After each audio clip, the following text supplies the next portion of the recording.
जय गुरुजी, शुक्राना गुरुजी, सारी संगत को जय गुरुजी। जब गुरुजी फिजिकल फॉर्म में थे तो गुरुजी संगत जी के साथ कैसे रहा करते थे, कैसे संगत जी के दर्द अपने ऊपर लिया करते थे। आज मैं एक संगत जी का सत्संग शेयर करने जा रही हूँ जिसमें उन्होंने गुरुजी के साथ अपनी जर्नी का एक्सपीरियंस शेयर किया है। जिसमें गुरुजी फिजिकल फॉर्म में थे तब संगत जी गुरुजी को कैसे पहचानना शुरू हुई, कैसे उनके साथ जुड़ी, उन्होंने सब बताया है। संगत जी, आप ये सत्संग पूरा सुनिए ताकि आपको अच्छे से ब्लेसिंग्स मिल सके।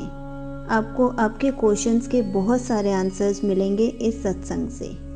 तो चलिए मैं आपको सत्संग सुनाती हूँ।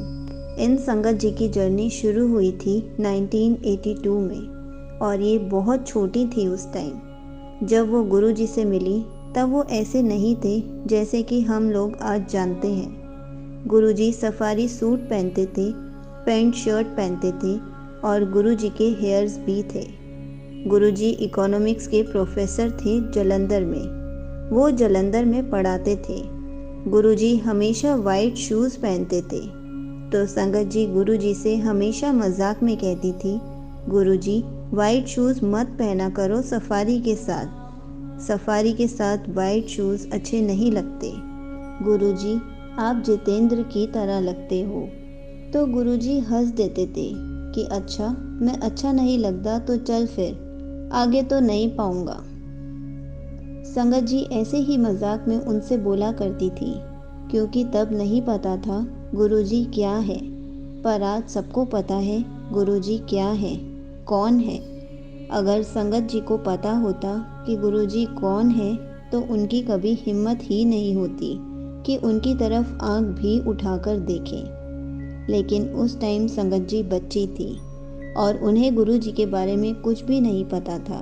गुरुजी ने संगत जी का बहुत ही कड़ा टेस्ट लिया था क्योंकि गुरुजी फिजिकल फॉर्म में रहकर क्या सिखाना चाहते थे और लोग क्या सीखे हैं वो तो गुरुजी ही जानते हैं। लेकिन गलतियां संगत जी से बहुत हुई हैं क्योंकि गुरुजी साक्षात सामने बैठे होते थे और ये पहचान नहीं पाते थे कि वो गुरुजी हैं। उस टाइम पर टेररिज्म भी बहुत था और गुरुजी जलंधर में ही रहते थे। तो संगत जी के पापा ने कहा, चलो आज गुरुजी से मिलवा कर लाता हूँ। गुरुजी का बहुत छोटा सा घर था और ये सब गुरुजी के घर गए। गुरुजी के घर में एक बेड रखा हुआ था और एक दो चेयर्स रखी हुई थी, बस बाकी और कुछ भी नहीं था। गुरुजी और संगत जी के पापा आपस में बातें करने लगे और संगत जी उस टाइम इतनी छोटी थी तो उनके लिए बहुत बोरिंग था उन दोनों की बातें सुनना। तो संगत जी इधर उधर घूमने लगी, उनका घर देखने लगी कि कहाँ पर क्या क्या रखा है। पर तब भी वहाँ पर कोई ना कोई उनके घर आकर खाना बनाकर चला जाता था। तो संगत जी को एक डब्बा दिखा। उन्होंने देखा उसमें रोटियां हैं तो उन्होंने रोटियों को गिना क्योंकि उन्हें बहुत भूख लग रही थी। उन्होंने रोटियां गिनी तो लगभग 4 या 5 रोटियां ही थी। कटोरी में साग रखा हुआ था, पर संगत जी की हिम्मत नहीं हुई कि बिना पूछे कैसे खाए, डांट पड़ जाएगी। तो वो इधर उधर घूमने लगी। फिर उनके पापा ने पूछा चलें घर, तो वो जाने लगे। तो गुरुजी ने कहा खाना खाकर जाना। उनके पापा ने संगत जी से पूछा खाना खाना है, तो उन्होंने कहा हाँ मुझे खाना है, क्योंकि उन्हें तो बहुत ज़ोर से भूख लग रही थी। तीनों खाना खाने बैठ गए और गुरुजी के घर एक संगत हमेशा होती थी। तो गुरुजी ने उन्हें कहा हमारे लिए खाना लगा दो। डब्बा भी आ गया और साग भी आ गया। गुरुजी ने खुद एक रोटी ली, संगत जी को एक दी और एक उनके पापा को दे दी और सबको साग दिया और वो खाना बहुत टेस्टी था। संगत जी को और भूख लगने लग गई।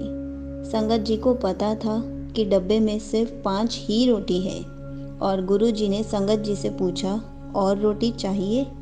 तो संगत जी ने मना कर दिया, नहीं गुरुजी, और मुझे रोटी नहीं चाहिए। क्योंकि संगत जी को पता था डब्बे में सिर्फ 5 ही रोटियां हैं। तो गुरुजी ने कहा भूख लगी है ना, ले एक और ले ले, और उनके पापा को भी एक और दे दी और खुद भी एक ले ली। अब संगत जी सोच रही थी, रोटियां तो 5 थी और ये 6 कैसे हो गई। उनको लगा उन्होंने गलत गिना होगा। उन्होंने फिर सबको एक एक और रोटी दे दी। संगत जी मन ही मन में सोच रही थी, ये रोटियां आ कहाँ से रही हैं, वो भी गरम गरम। सच में ये डिवाइन प्रसाद था। पर उन्हें उस टाइम नहीं पता था, साग भी आ रहा है, रोटी भी आ रही है, लेकिन कहाँ से आ रही है। ऐसे ही सबने 4-4 रोटियां खाई, क्योंकि वो खाना बहुत टेस्टी था। मन कर रहा था खाते ही जाओ। बस गुरुजी रोटी का डब्बा बंद करते, खोलते तो गरम गरम रोटी निकाल कर दे देते। उनके पापा को तो कुछ नहीं पता था, लेकिन संगत जी को सब पता था, क्योंकि उन्होंने रोटियां गिनी थी। पर वो यही सोच रही थी कि ये रोटियां आ कहाँ से रही हैं। वो गुरुजी को देखे जा रही थी और संगत जी गुरुजी को देखते हुए उनसे मन में क्वेश्चन पूछ रही थी कि आप ये रोटियां कहाँ से ला रहे हो, इसमें तो रोटी है ही नहीं। और गुरुजी संगत जी को देखकर सिर्फ स्माइल कर रहे थे, और संगत जी स्माइल भी नहीं कर पा रही थी, क्योंकि वो बस सोच रही थी कि ये रोटियां कहाँ से आ रही हैं। बस जाते हुए उन्होंने गुरुजी को स्माइल किया और घर चले गए। ये संगत जी की फर्स्ट मीटिंग थी गुरुजी से। पर उनके पापा बहुत बार मिल चुके थे, क्योंकि जो भी गुरुजी को पार्टीज में, शादी में बुलाया करते थे, तो गुरुजी से उनके पापा मिल लिया करते थे। पर गुरुजी सबके बारे में सब जानते थे कि उनका क्या नाम है, क्या डेजिग्नेशन है, इनके साथ क्या क्या हुआ है, सब पता था गुरुजी को। जब संगत जी पटियाला में रहती थी, तो गुरुजी अक्सर उनके घर दोपहर में ही आया करते थे, क्योंकि संगत जी की मम्मी दोपहर में सोया करती थी। तो जैसे ही बेल बजती थी, तो वो कहती थी, गुरुजी दोपहर में ही क्यों आते हैं, थोड़ी देर बाद आ जाते, ऐसे ही मन में कहती थी। तो उनकी मम्मी कहती थी, गुरुजी को बिठाओ, मैं आधे घंटे तक आती हूँ। संगत जी तो बच्ची थी, वो उनके साथ खेलती, मस्ती करती, बातें करती थी। तो गुरुजी उस टाइम रुद्राक्ष की माला पहनते थे। गुरुजी ने कहा, जाओ पानी का ग्लास ले आओ। संगत जी ने पानी का ग्लास दिया, तो गुरुजी जो रुद्राक्ष की माला पहनते थे, उस पानी में डिप करते थे और संगत जी को कहते थे, इसे पी लो, ये अमृत है। और वो तो बच्ची थी और पी भी लेती थी, पर वो अमृत ऐसा होता था जैसे उसमें एक पूरा स्प्रे की बोतल डाल दी हो। वो पीते ही गले में बहुत ज़ोर से लगता था, पर बहुत मीठा और टेस्टी होता था। और पीते ही वो गुरुजी को कहती थी, ये आप क्या पिला देते हो हर बार। पर वो पीते ही बहुत एनर्जी फील होती थी, बहुत फ्रेश फील करते थे वो, पर बहुत अच्छी खुशबू आती थी। और जब भी गुरुजी आते तो संगत जी कहती, हमें अमृत पीना है। वो हर बार ग्लास लाती, गुरुजी अमृत बनाकर उनको पिला देते थे। धीरे धीरे संगत जी ने ग्लास की जगह जग लाना शुरू कर दिया और कहती, इसे भी अमृत बना के दे दो, मैं पूरा दिन पिया करूँगी, हमें पीना है अमृत। और मजाक में कहती थी, अगली बार से मैं बाल्टी लाया करूँगी, हमें अमृत बहुत अच्छा लगता है। ऐसे ही वो गुरुजी से मस्ती किया करती थी। गुरुजी ऐसे ही बच्चों के साथ बच्चे बन जाते, बड़ों के साथ बड़े, और बुजुर्गों की केयर करते थे और गरीबों की मदद करते थे, और जो अमीर थे उनको समझाते थे हर बार। गुरुजी का दिल बहुत बड़ा था। बस इतना पता था, गुरुजी की बातें सब मानते थे। गुरुजी शाम को 7 या 7:30 बजे कभी भी बाहर नहीं आते थे। वो उनकी साधना का टाइम होता था। और संगत जी की मम्मी को बहना करके बुलाते थे, क्योंकि उन्होंने उनको बहन बनाया हुआ था। बाकी सबको आंटी कहा करते थे। गुरुजी संगत जी की मम्मी की कभी बात नहीं टालते थे। जैसे उनकी मम्मी कहती थी कि आज ये करना है या आप आज ये करवा दो, तो गुरुजी हमेशा उनको प्यार से समझाकर वो काम कर दिया करते थे। सब उनसे बात करना बहुत पसंद करते थे, क्योंकि गुरुजी बहुत प्यार से बात किया करते थे। गुरुजी सबका एग्ज़ाम लेते थे, अपने आप ही पास भी करा देते थे। बस एक बार गुरुजी का हाथ पकड़ लिया तो हर कोई तर गया। गुरुजी 7 या 7:30 कहीं भी नहीं जाते थे, पर एक दिन संगत जी के घर आए और संगत जी की मम्मी बहुत खुश हुई कि आज आप इस टाइम कैसे बाहर आए हो। गुरुजी को अनईजीनेस फील होने लगी।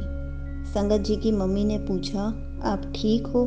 तो उन्होंने कहा, मैं ठीक हूँ, पर गुरुजी का पेन बढ़ता ही जा रहा था और गुरुजी के ब्लू निशान पड़ने लग गए और ओहो आय हाय करने लग गए दर्द के मारे। और संगत जी और उनकी मम्मी सोच रहे थे, ये क्या हो रहा है। गुरुजी ने संगत जी की मम्मी से पूछा, आपका बेटा कहाँ है? ये 1992 की बात है। संगत जी की मम्मी ने सोचा, हाँ आज लेट हो गया है आने में, अभी तक नहीं आया। पर गुरुजी को क्या हो रहा है, डॉक्टर को दिखाने ले जाती हूँ। पर गुरुजी दर्द में बार बार बोल रहे थे, आपका बेटा किधर है? तो संगत जी की मम्मी परेशान हो गई कि कोई तो बात है। गुरुजी 7 साढ़े 7 बजे कभी भी बाहर नहीं आते और आज बाहर भी आए हैं तो बार बार मेरे बेटे के बारे में पूछ रहे हैं। उस टाइम पर कांटेक्ट करने का कोई भी साधन नहीं होता था, कोई फ़ोन नहीं होता था।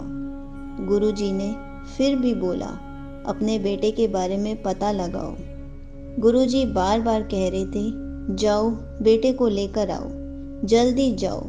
सब सोच रहे हैं पर गुरुजी को दर्द क्यों हो रहा है और निशान क्यों पड़ रहे हैं। गुरुजी ने ये तक बताया कि आपका बेटा यहाँ पर है, जाओ और उसे जल्दी से लेकर आओ। टेररिस्ट ने उनके बेटे की जिप्सी खाई में फेंकी हुई थी और उनके बेटे जिप्सी में ही बेहोश थे। संगत जी के पापा अपने बेटे को हॉस्पिटल ले गए और ट्रीटमेंट कराया और जहाँ जहाँ उनके बेटे को चोट लगी थी वहाँ वहाँ गुरुजी को निशान पड़े हुए थे।